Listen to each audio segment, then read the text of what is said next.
Hello friends, welcome back to the new video guys and my YouTube channel guys. Today when we are going to talk about guys Samsung phone setting guys, and today video title is guys Samsung phone guys phone notification ringtone guys, how can we set.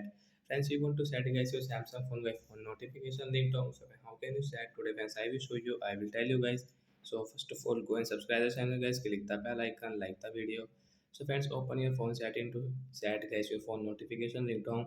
After on phone setting guys, click on phone sound and vibration, and guys click on guys your phone notification ringtone setting. So you can see guys there are many notification ringtones. So which ringtone you like guys, you will have to select. So I will select this lunar ringtone guys and come back. As you can see, this notification galaxy ringtone will set in my notification ringtone will set into lunar ringtone. So like that we can set get this notification ringtone, and we can use notification ringtone in Samsung phone device. So bye bye guys, thanks for watching the video. I hope friends you understood how to set notification ringtone in Samsung phone. So bye guys, we will meet on next video.